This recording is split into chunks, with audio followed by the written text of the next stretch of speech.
Good afternoon. Welcome to the last session of the day. My name is Michael Finkbeiner, and I sell weed. No, that's not right. I buy weed. No, that's still not right, okay? Fine, I'll admit it. My name is Michael Finkbeiner, and I invest in weed, or cannabis as the kids call it today. Now, I know you thought you were at an augmented reality conference. You wanted to learn about XR or MR or whatever the next R is. But tough luck, you got me instead. But trust me, you're gonna learn something. You're gonna learn why you should develop AR solutions for the cannabis industry. So, why weed? Well, the US cannabis industry is the fastest growing market in modern times, easily outpacing even cable TV and e-commerce in the 90s. And the industry is already estimated at over $50 billion. Plus, we've got tons of use cases.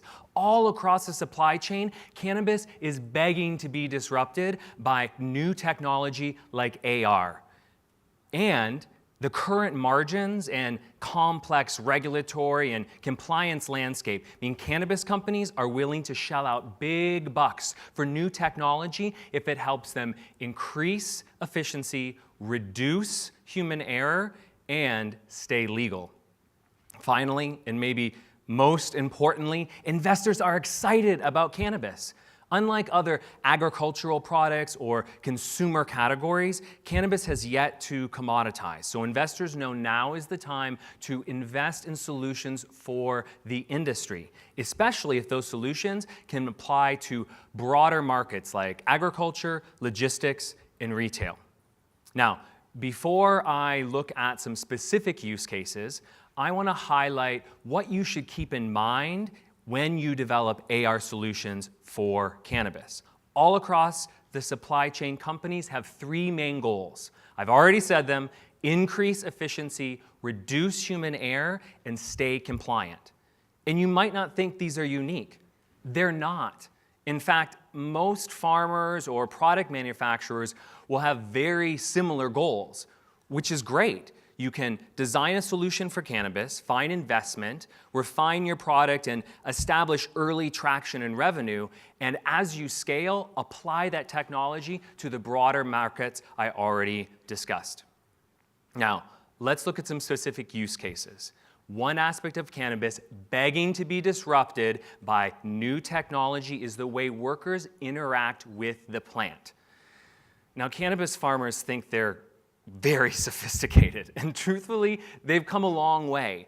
If you walked into a high-tech commercial cannabis grow today, you'd see fancy lighting systems and various sensors measuring humidity, moisture, or nutrient levels. But you'd also see a lot of rudimentary farming practices. You'd probably see the master grower or head cannabis farmer walking around with a magnifying glass, looking at the leaves and bud of the cannabis plant and using his experience to make educated guesses on important issues like harvest timing, pests, mold, disease.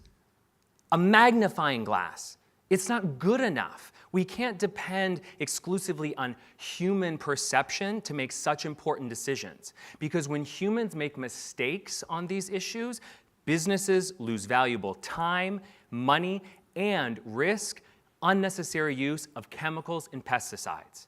You don't want chemicals on your tomatoes. You shouldn't want them in your weed either. And a little girl with epilepsy should never have to worry whether or not her cannabis treatment is free and clean of chemicals. So how can AR help? Well, instead of looking through a magnifying glass, what if that farmer was looking through a pair of AR glasses or some other heads-up display?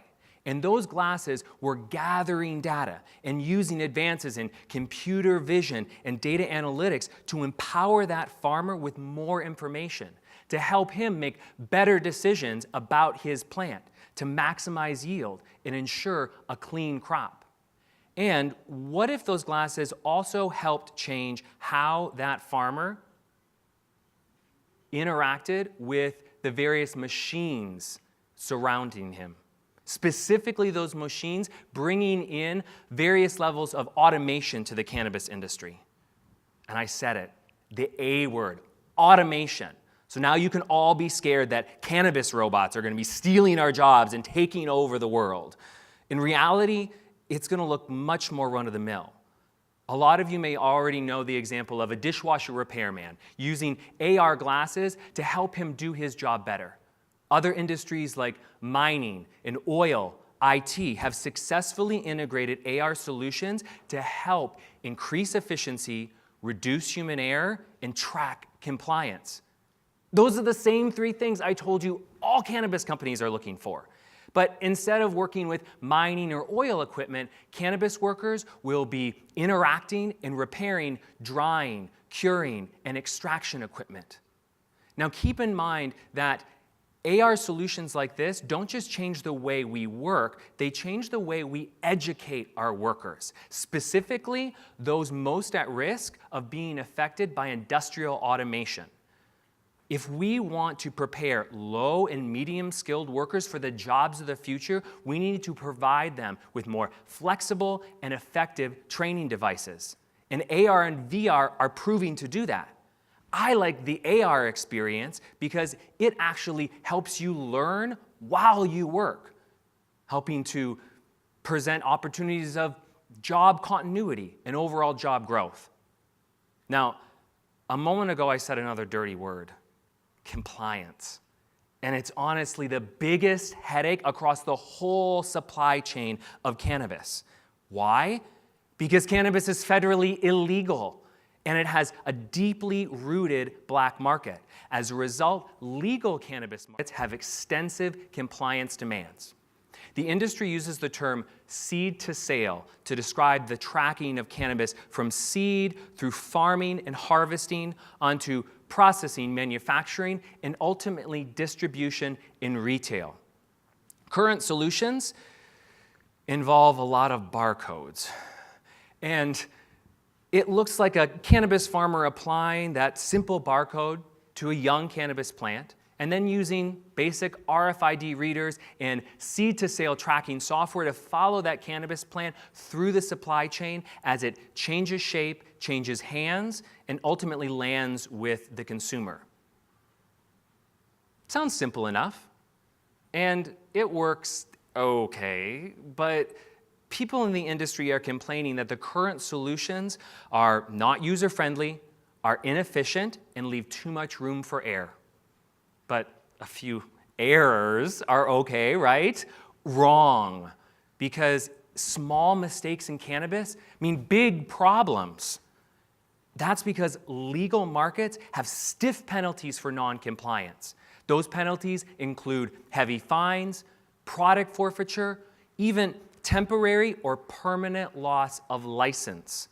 As a result, cannabis companies want to spend money on technology that will help them achieve those three goals of increasing efficiency, reducing human error, and staying legal. Now let's please talk about something more interesting. If we follow cannabis down the supply chain, we end up at the retail sector, the sexy side of cannabis. Now, the cannabis industry, at least in the US, depends heavily on brick and mortar retail. But brick and mortar retail is dying, right? People just want to buy things online. Well, that may be the case, but brick and mortar is not dead yet. And retailers, cannabis and otherwise, need to find ways to engage consumers in store. And AR's a perfect solution to this. In fact, there's already existing examples. Several brands have rolled out marketing campaigns using smartphone-based AR content to excite and educate consumers.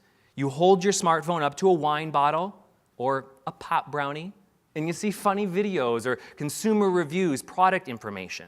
And it may seem run-of-the-mill, but it is an important early step in showing consumers the value of augmenting their reality. But let's look at something even crazier.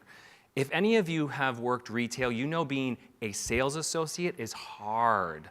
And in cannabis, it's even harder. You have to be an expert at the products you're selling. And you have to be an expert in educating consumers about those products. You have to read human behavior and contextualize this information to make sure you provide a wide variety of people with the best product for them. And you have to make sure they come back and buy it again. And when they come back, you have to remember everything you talked about. That's a lot. And there's no reason we can't give those sales associates technology to help them do their job better. So what would that look like in AR? Well, a pair of glasses is obvious, but I'm sick of talking about that. How about an in-ear AR device that, when integrated with in-store cameras and, again, using computer vision, data analytics, provides that sales associate with more information to make sure they provide an enhanced and personalized experience for that consumer and send them home with the best possible product, all the while building a relationship in a more human way. That's what makes AR so great within retail. We've spent too long with our faces buried in screens. AR brings our faces up. It brings our displays up and lets us interact face to face again in a more human way. So we're not just changing how people work, we're changing how humans interact. Is that a big dream? Yes. But isn't that why we're here at the biggest AR conference in the world? To dream big, to change how people live and work? I'd like to think so.